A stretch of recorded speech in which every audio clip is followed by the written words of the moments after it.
Hello મિત્રો, જય શ્રી કૃષ્ણ. જય શ્રી કૃષ્ણ. આજે અમારે ધાર્મી મકવાણા બ્લોગ્સમાં આપનું સ્વાગત છે. આજે અમે બનાવવાના છે સુખડી.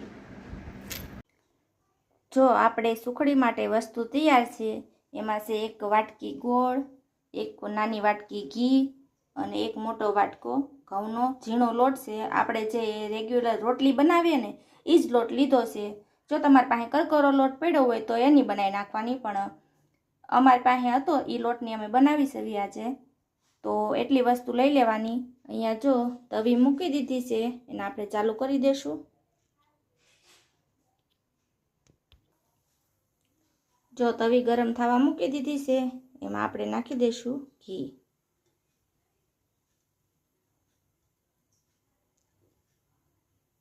ઘી ગરમ થાય એટલે એમાં આપણે આ લોટ નાખી દઈશું.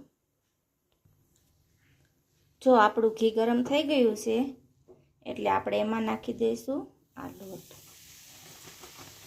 ગેસને ધીમો કરી લેશું અને છે ને એને આમ હલાવતા રહેવાનું, ધીમા તાપે હલાવવાનું.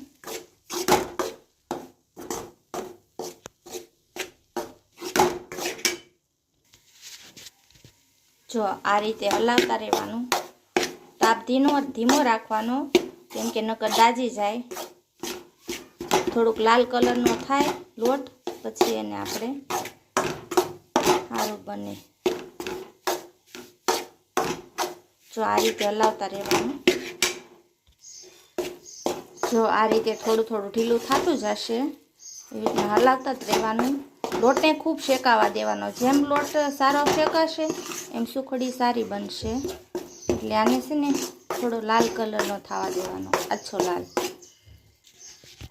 જો આપણો આ લોટ શેકાઈ ગયો છે એટલે હવે આપણે ગેસ કરી દઈશું બંધ. ગેસ બંધ કરી દીધો છે એટલે આ લોટ ગરમ છે એમાં જ ગોળ નાખી દેવાનો, બધો ગોળ નાખી દેવાનો.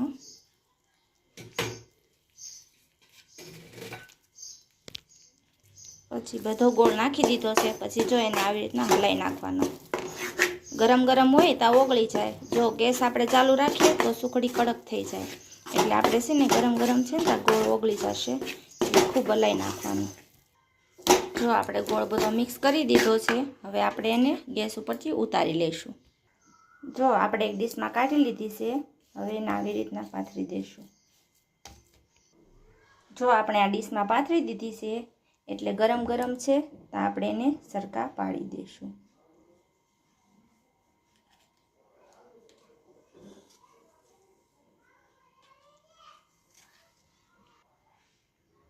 જો આપણે આ સરખા પાડી દીધા છે, આપણી સુખડી છે તૈયાર.